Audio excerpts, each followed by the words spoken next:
I missed the big. How are you doing? Late for a party. The whole group. The old crew. The old Oh, the only one half. Only one half. I know, just seeing a warrant, it's just like, And sometimes when I'm working, you just really. I know he was invited in sometime. I did say a little bit. Yeah. I had stupid shit like that. So I had breast cancer 17 years ago. But came through it and He's still. Get somewhere. You don't. Probably couldn't have fought me about 4 years ago.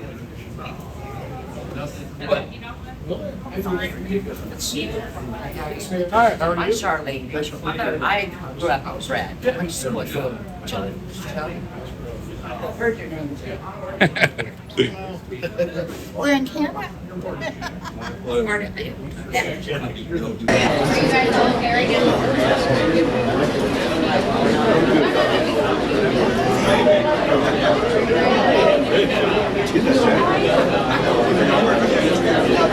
I swear to God,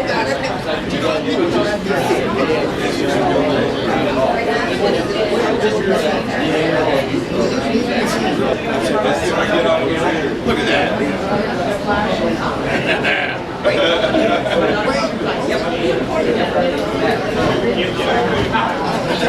Turn around!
So Shane, Jeff was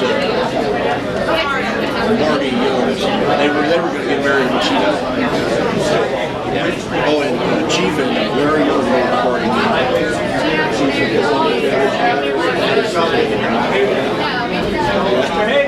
Kevin Hillhouse. Going up here, inside, down 50 seconds.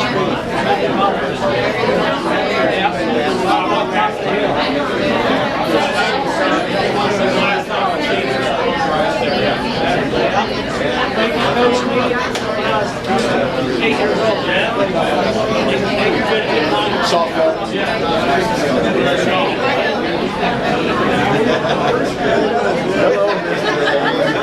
You coached a lot of people. Half the people that see me go, where's your dad? You're still coaching.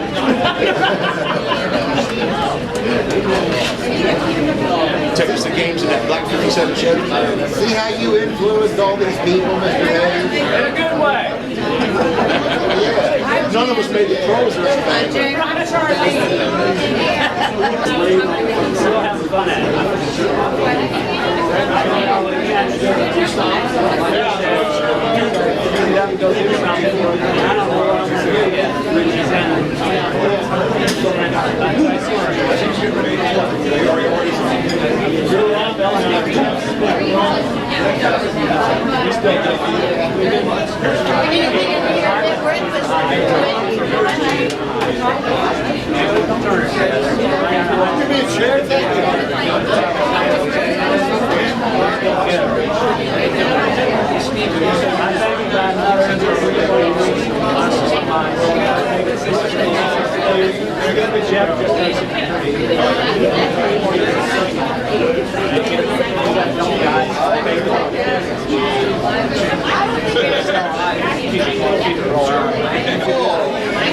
I'll do all the media.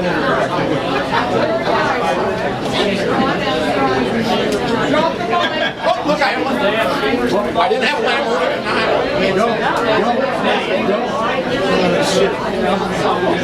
See, the fucked up part is my phone doesn't take pictures. It says there's no SD card in there. You want to fucking bet? It's in there. It said it's been formatted, and then I open the camera and it says no SD card. What you want to say to these folks? Hi, I reckon. All your fans. Not using me for an example, it's a lifetime goal. No words of wisdom coming out of here. Well, I'm going to tell you something clever. You want to say something to Gary? It's a Gary West. Yeah. It's a Gary Hoskins. Yeah. Hey, bud. Man, wish you showed up. It's rough everywhere, man. But take care of yourself. Love you, brother.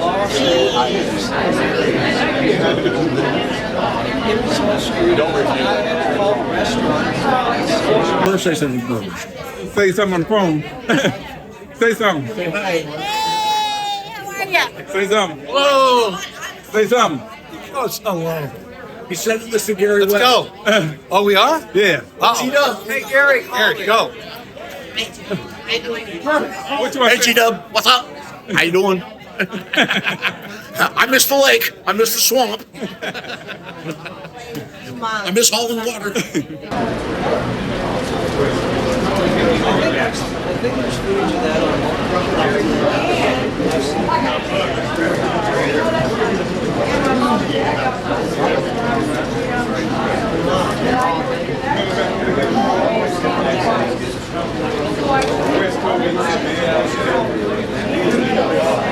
He said as a kid, he used to have Gary had cameras in the studio.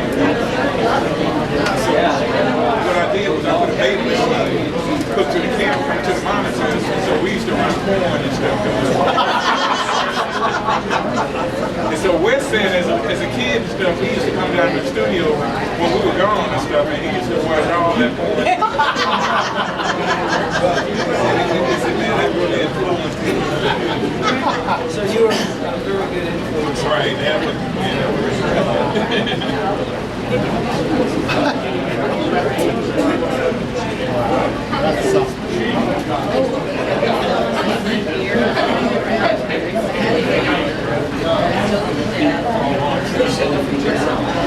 Let's do your words. I talked to Charles. Excuse me for 1 minute.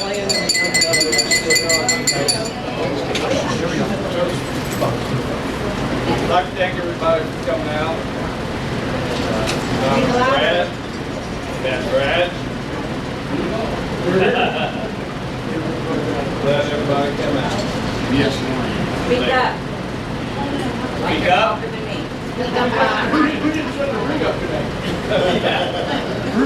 Hey, you would think somebody would have a microphone. You would think with all these music people. Anyways, Go right there. somebody sent me something to read here. His name was Randy Matthews. Does anybody know Randy? Oh, yeah. Well, this is from Randy. Okay. Bad Brad. I only worked with Brad off and on as part of the Shooting Star road crew and his local hands at Sandstone after then. But my memories of him remain vivid.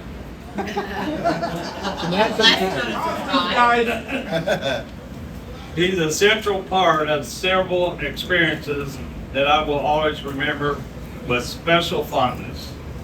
Here's one. During the 3 years I worked for Shooting Star, the expectation was that every member of the road crew helped drive the band truck.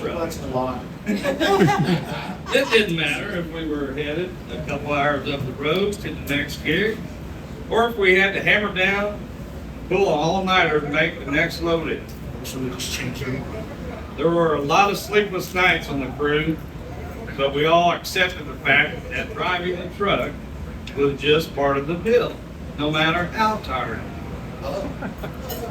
But somehow, that rule wasn't part of new employee orientation package. I'm sure that was Brad. We gave Brad the packet that we gave Brad when we hired him. Or it could be that he knew about it, but pretended he didn't. The miscommunication became apparent after loadout of the first gig Brad did as part of our crew. Usually, there were 2 of us in the truck and everyone else crowded into a pair of rental cars. But for some reason that I can't recall, there were 3 of us in the cab of the truck that night. I was one of them. And I'm thinking either Neil Bay Harris or Warren the King Rose was the second. Robert the Bob Scoble had gone on to bigger and better things by then. And Bad Brad was the third. Since Brad was a new guy, we were anxious to initiate him good and proper by making him do the lion's share of driving on this overnighter. So the other 2 of us could doze a little bit. But there was one problem. It seems Brad had been thinking he'd get a good night's sleep himself while someone else drove the truck. So he had thoughtfully took some medicine. NyQuil. He's drowsy.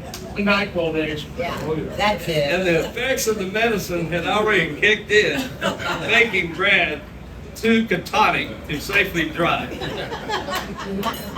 The other 2 of us gave Brad no end of shit for freaking duty. Responsibility as a shooting star crew member. Brad just smiled and said he didn't know he was supposed to drive the truck. We were supposed to stay. And nobody told him.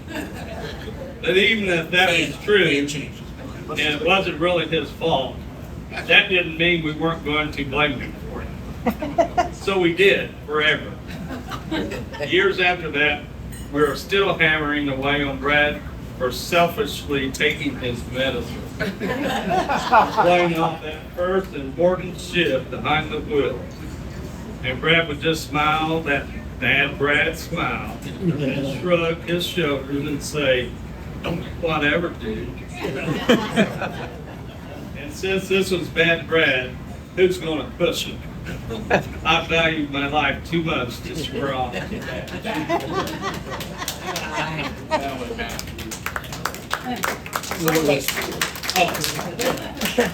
We're not done.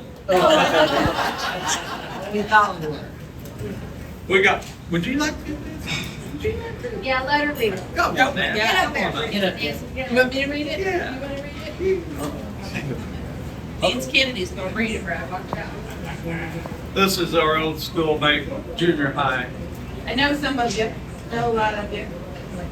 I know her. That's all that matters. Okay, here's another one. We were playing the club upstairs above Brothers Tavern in Aggieville, Manhattan. I think it had changed its name from the Avalon Ballroom to the Mannequins by now. We had already loaded in and sound checked, so we all walked down the street to get something to eat. We were on our way back to the club. About half of us walked down the north side of the street, and the rest of us walked down the south side. We were still a couple blocks away when this car pulled up, and this is priceless. I can read this.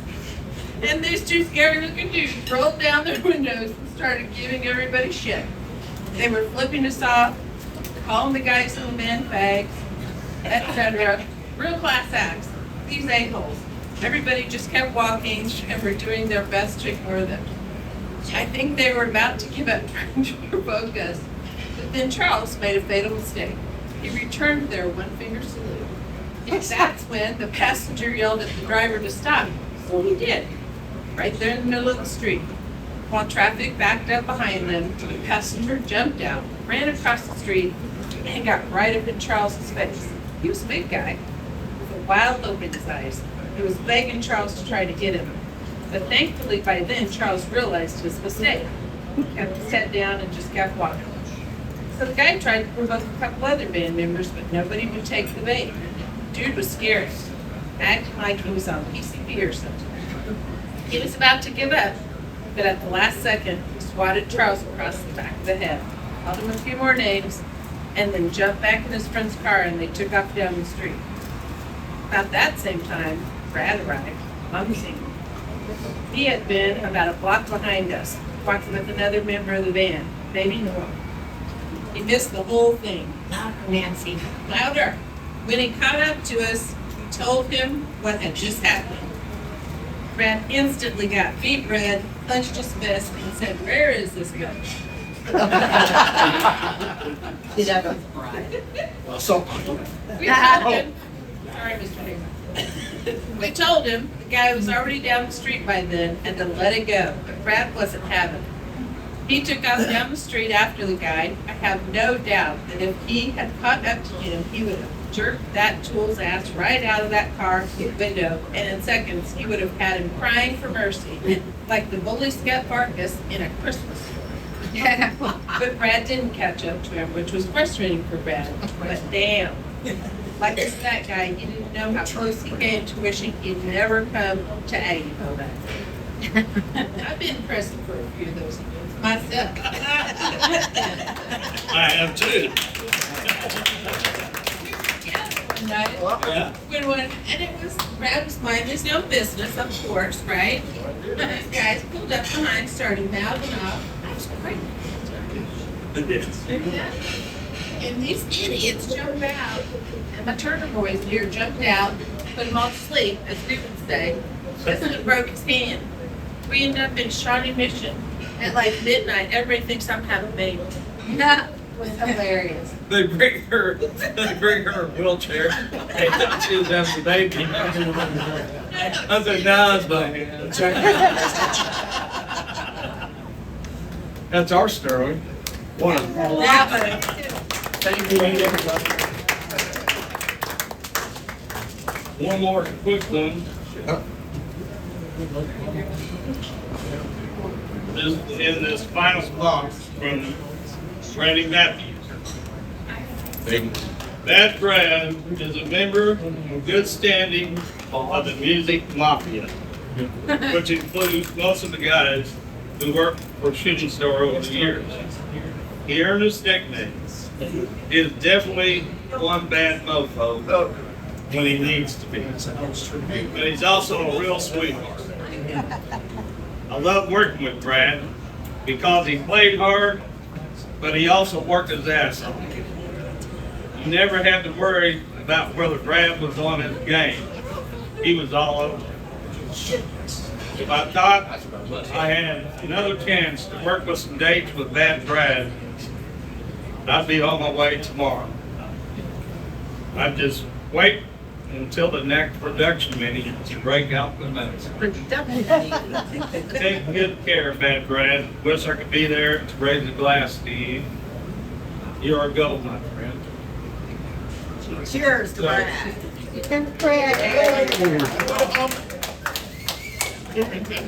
Speech. Thank you, Jack, for all that glory there. Now what do you got? Well, I guess my stories are just, they're not R-rated. I don't know. We don't need hard to speak. Yes, you can.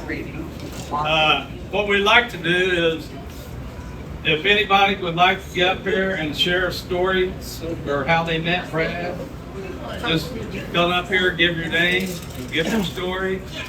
We'd be glad to hear it. This is your life, Bad Brad. His crowd.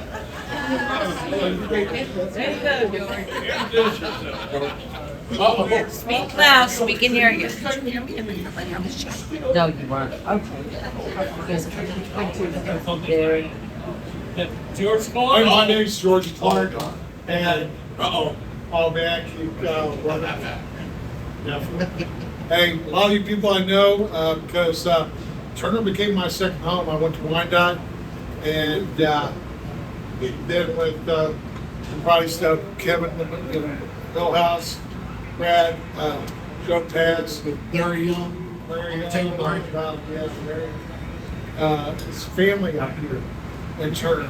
But the Turner boys act up a little bit sometimes. And I did get a phone call. We're going out to meet up with Chinese North boys. We're going out to Bonner Springs. Bonner Springs. Anyway, Brad and I was truly from the heart, and this is so great that we're able to tell how much we love her. Okay, and so they called me up, and I get some of my friends. We're heading out there and go fight some people. They turn around and start driving back to my territory off State Avenue by Peter Driving. Well, what's this do? Get back, it's a bunch of ward boys. And Brad had knocked one of them out with an elbow on. So they're all going to meet. You know, I get there and they kind of know me too.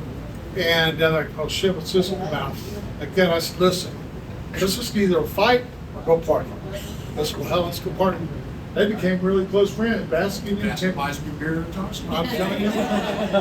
Because Brad is one of those true friends that your back is covered and your heart is covered, because truly one of the most sensitive, good people that I have ever met, and it's been a blessing for me to be a part of my life.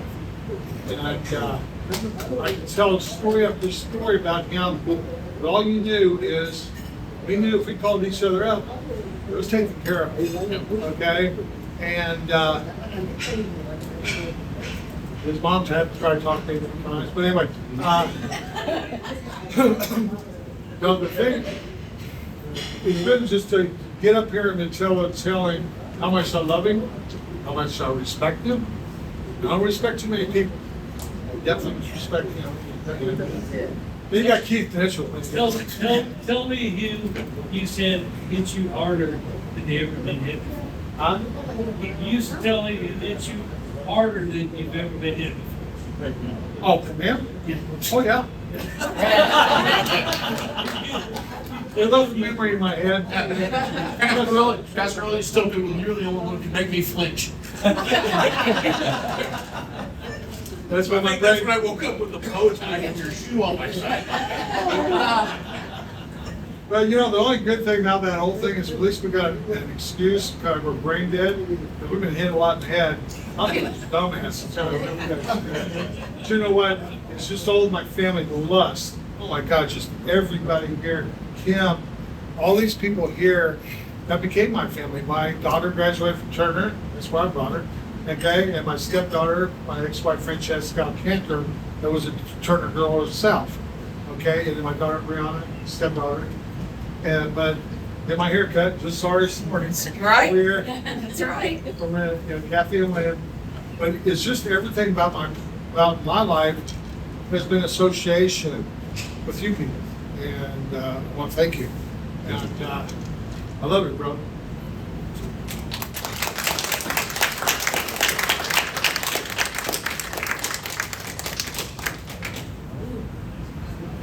Who's next? Come on. Come on. No,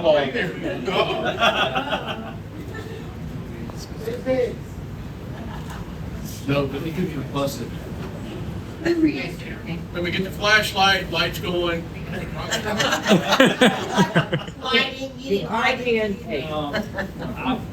Lauren and I just played Nate Sushi and Sake. Sapporo, you know, but He drives like an old man. it's all here. So you're driving like a maniac. I can't keep up with it. That guy, he would always tell me, he'd say, I know you know how to hit, and I just want to make sure you don't get hit. And year after year after year after year, or where I went, he went. And we're going to the Lone Star, somewhere else, him and George also, so that we would be all together, and they'd go in and set up an area, you know, where we would just hang out. And nobody got into that area unless George and Brad said it was something. you know, but he's just, we play golf. We spent lots of time just going all that. There last night, and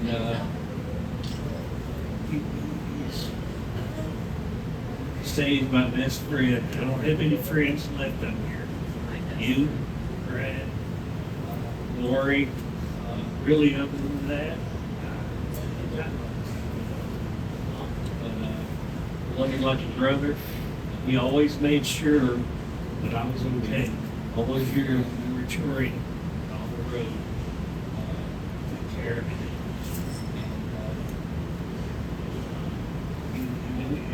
If it was just in Kansas City, he'd be there too a lot of times. Love him to death, and I drove up from Nashville. That's me. See him. Everybody in the ring.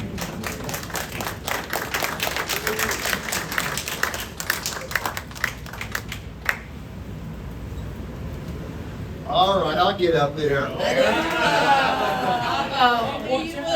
My name's Jim Lust, and I've known Brad since he was like 4 years old. And I don't even know where to begin with the story with him. I guess the beginning would be with his dad, when he would take us in his car to baseball games, be our coach, and teach us how to play baseball. And all through life, man, Brad was always there. Brad was always there. I mean, I don't even know where to begin, Brad. I mean, you always had my back. And I don't know where to We spent some time together. Huh? We spent some time together. Oh yeah, we went hunt together a lot of times, talk about an Aggieville story. We went out there hunting, we were going out to go hunting. We went into Aggieville to get a few drinks before that. We was young then. What's young? How young? We're probably in our, yeah. And so we met this cowboy at the bar, and he goes, man, I'm getting married tomorrow. Remember that, Brad? Yeah. So Brad said, all right, you're gonna have a Jaeger bomb. So Brad bought him a Jaeger bomb. I don't know how many Jaeger bombs we bought him. We bought him a lot of them. Well, this year he got more drinks I bought him. Yeah. So we're leaving town, and we just happened to see this guy. And Brad goes, look, there's the cowboy. And he was laying in the gutter. Brad put the hurt on him. I mean, I love you, Brad. And you're like my brother. And I don't even know, I guess I could go on and on with the story. But I want somebody else to come up here. All right, Yeah. you're on. That's what I want. Tag out. Tag out. All right, I don't know where to start or where we met. It was so many years ago. But 1 block west probably. Oh my God. Yeah. But out of the hundreds of shows, Sandstone, Shooting Star, and I'll make it short. I mean, some of the stories I can't tell here. And most of you done it because it's what happened. Call the guy. Spirit Fest over the years. Yeah. Steak at the lake. Hunt, but the one thing I can really say is how much I love Brad, and I know that the day that this happened, we were at Sandstone. Show was going, and they were bought out by Contemporary in St. Louis when Fritz ran the place. And they had a guy, Bill Cosman, that was on site. He was gonna run everything, and I was running the crew and did everything. And rigging wasn't going up, and Cosman was having a fit. And he went over to Brad and he said, dude, you need to get these guys rolling. He goes, you guys are all my guys. And when I knew Brad was on my side and all the things we did over the years, he looked right at Bill Cosby. He goes, I believe me and all these guys are Pasquarelli guys. And kind of just cemented it right there. And that went on for, I don't know. That's the day he helped us with the cable on. And I was all in a hurry to get it all up there, you forgot to put cables on it. He's real proud of himself, I trust him. That just goes to show you the kind of guy he is. He stood up in front of a national act tour, and everything stopped because he had my back on the deal. He's been that kind of guy for 40 years now, or whatever it's been. I mean, hundreds of shows. Fuck around. Pretty soon. Hey, and did you get you some hot fudge cake? Right, Yeah, that's true. That's your story. Brad, dude, I couldn't have done all those years without you. I mean, every morning at Sandstone, not only maintenance out there that we did, all the shows we did, all the guys he took care of over the years. I mean, I can't even count the number of shows that we've done together. And one nice little story is we had a box fan, and we always had the 2 drum boxes right in the back. Who was ever driving wasn't going to be me and him, and we split a bottle of NyQuil and put the phone and stuff. We were out. Love you, brother.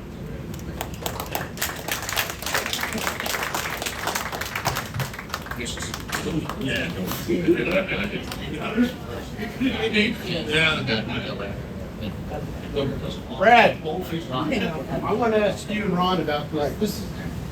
This is not a story of mine. The story that's related to me about band and playing. They had finished playing this show. They finished playing the show in Detroit. The band was paid by cash. He went out the back alley, big wad of money, and 2 guys cussed. And around came Brad, and said he went on to the bus, just saw Brad wailing onto the bus. It was more like Van running around the corner, waving the back, the guys chasing him. There's always more to the story than we can't tell. Okay, it's funny enough.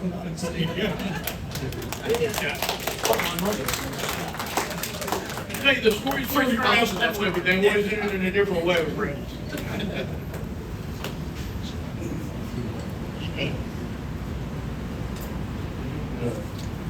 Well, I want to say something. I feel like Jim and I have been married for 30 years, and it's really been a marriage of 3. Been me, Jim, Brett. I mean, everywhere we went, Brad was there. Brad was, and also all the shows you brought us to, and all of the freebies and all of that. You and Pasco both, and Keith, all of you. I mean, I saw acts that I would never even went to see, and you go, hey, we've got to bring that. But you know what? He would not say Jim Lust and Linda Lust ever on the Pasco. It was Jim Lust. I was +1.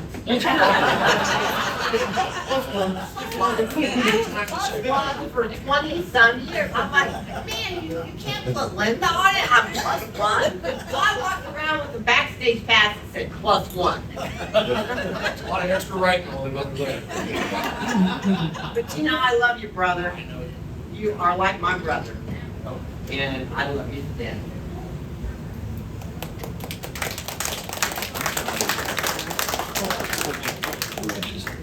I'm terrible with words. I'm a behind the scenes sort of person most of the time, but I've known Matt since the 80s, mid 80s probably. I was a little pipsqueak audio wannabe guy. Matt and Ben mainly were my big brothers and taught me how to rock, more or less. And thanks when I turned 21 at the Lone Star, thanks for not letting me choke on my own vomit. Moving over 1 seat. Anyway, I love you and I'm honored to be Little Bad. That's Little Bad, right there. Little bad. Got to give me Brad Grande, right? Except for the Brad Bell Grande. Brad Grande. Just realized that we can't. Where are you going? You and that guy right there. Anybody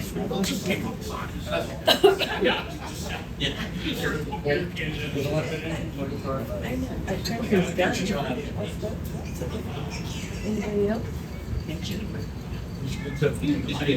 I'd rather steak up there. Someone say steak. I like that. I like sauce. That's not us. Anybody else would like to tell a story or two? Oh, here we go. Here we go. I know. Boy. Oh. Here we go. Let's do that. Drummer or lighting guy tonight? Lighting. Because the name matters. Oh, sir. There's a couple, just quick things. I don't know how we started this. It was early 80s. 83 for me. Mr. Venus was around at the time. Yes, he was. Or you be Mr. Venus. Darn right. Bob August. Huh? Bob August. Bob August. Here it is. There. We know this guy. Yeah. So that was the cat at this, whatever it was, Topeka's something, Expo Center. Yeah. 85, 9,000 seat arena, whatever it was. Joe had to fill in and all this crazy stuff. August comes to me. He goes, I need somebody. This room sounded terrible. So musician guys know what that means. It was awful. They never, ever, ever, ever thought about acoustics. So August decides, I want to put up some sound panels. Huh? Yeah. So I go, I need somebody. I go, I only know one person that'll do this. Why? Because it's a terrible job. Who will do it? Bad breath. He goes, I'm there, I'm doing it. Then years later, we kind of lost it. I went straight as far as not doing music, did some corporate world stuff. I had some stores in Nashville. Now, I know when I got off the plane, the first person I see is Bad Breath. What are you doing in Nashville? Oh, I got Mr. Venus and taking care of him. I go, what? The next thing I know, Keith comes around the corner. I go, Mr. Venus, oh my God. Yes. So I know I could always count on Brad, period. And if I hadn't seen him for 2 or 3 years, it was like I just saw him the day before. We did a show together, we did whatever, and half, oh. And there you go. No longer Mr. So, thanks, buddy. I love you. Dean.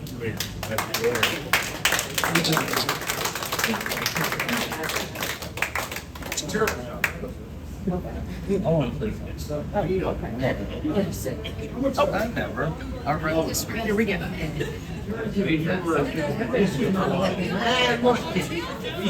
Oh, I'm gonna tell you, a lot of people got those friends that got your back, they'll do this, do that.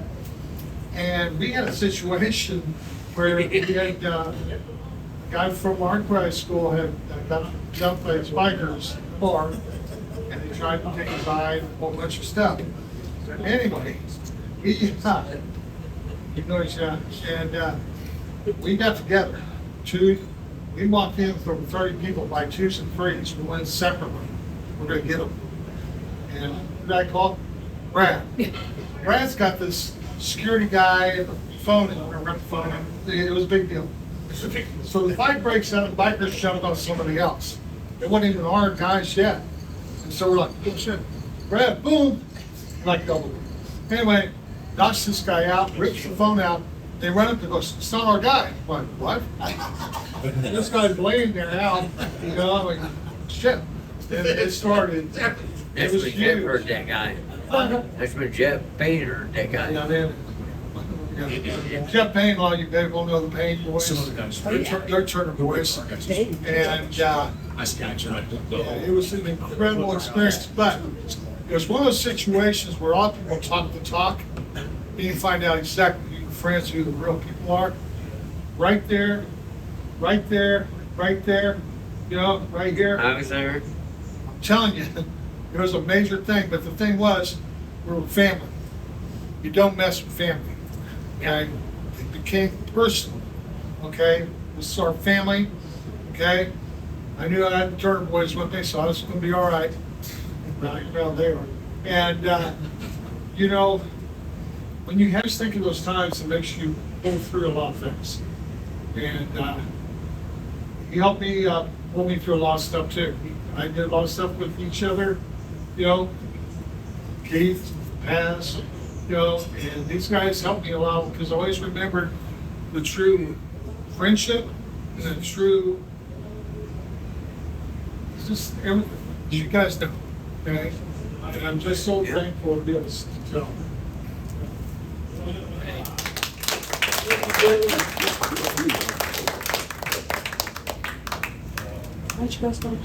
Your turn, man. You want to speak? I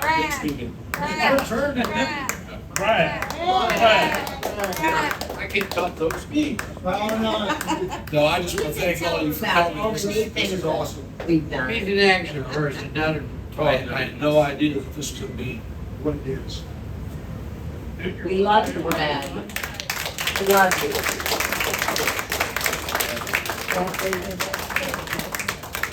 We love you, brother.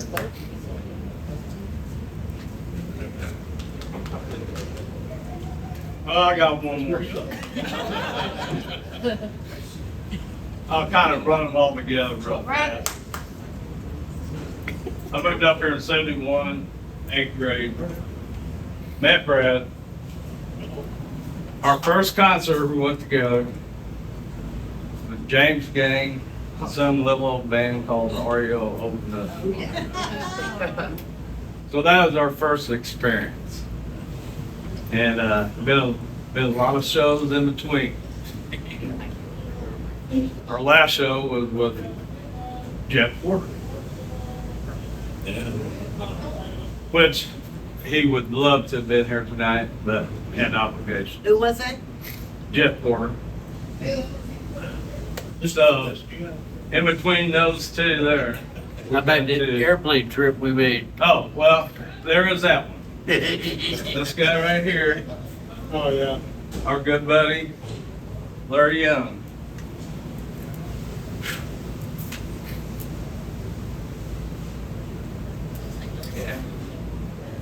Jack, what happened to him?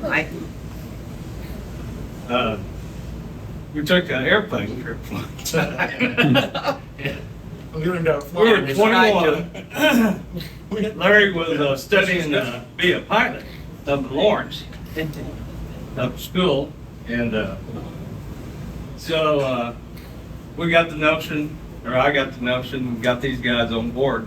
We was going to Tulsa to Cain's Ballroom. We were going to see Alvin Crow, Pleasant Valley. So we go out here, and Larry meets us out at 7th Highway and Johnson Drive, the old airport out there, just a dirt runway. So we all four get in the plane. We was 21, we didn't know. We started up for Tulsa. Brad was flying down. Larry would take off, then he'd let Brad fly. Flat do some roller coasters on the way down. And so we made it into Skytook International Airport, north of Tulsa. And back in them days, you know, communication wasn't so good. So we get to Cain's Ballroom finally Saturday night. And it wasn't Allen. It was the Greasy Green. But if you ever been to Cain's Ballroom back then, in the 70s, you could ride the horse right there. And they did. And they did. And they danced. And then on the way back, they let me drive. It wasn't a good idea. You were doing kids full of pee out the window. Yeah. There wasn't no laboratory there, so we'd have to excuse ourselves into a beer bottle. And Keith there Dropped the bomb. dropped them out in the pasture. We wasn't trying to hit the cows. I don't think we hit any. But just one of the many memorable moments we had. What, Brad, or what did he die of? He died in just a park failure. Okay, I didn't know him. But our good buddy Larry forever remembered dolphins. So, I learned something that night. Take the aviation maps. They show all the airports that are in the vicinity, and at nighttime, if you dial in that radio frequency and key up the microphone, all the strobe lights come on. Yeah, So we're just flying, lighting up every airport was on there, you know. Now they just shot us out of the sky. You know. Flight plan? What's that? No, going that way. and then, and one other, if you ever been with Brad when something broke out, and he used to wear sandals all the time. Little skinnier back then. A lot of skinner. But have you ever seen the movie Billy Jack, Yes. where he takes his boots off and Yeah. sets them aside? Well, Brad had sandals, right? And you knew something was getting ready to happen when he took his sandals off. And he would really give these guys 1 or 2 or 3 chances to, you know, Really gonna take? Amen to that. I've seen it. before it comes out. This isn't 1 or 2 or 3 times. This is several times I've seen this. You never started a witness. fight. No. You never started a fight. Never. It sure did end up. But But he finished. that roundhouse come out and hit that chin, and I swear that every one of them be knocked out. Well, I'd go over and punch him after he got. All right, my wife would like to. We have a cake here for Brad. If anybody would like some cake, I don't know. If you like some cake, she'll cut some cake. She'll cut some cake for you. I'd like to say, you guys' story about Brad. I don't believe any of it because I've never been around Brad when he was like that. When I was around Brad, he was the utmost, She calls me sweetness. treated me with the utmost respect. And I love him for it. Me too. Like you did at home. So that's my memory of Brad, the utmost respect. He knows I love him. These people talk about me having their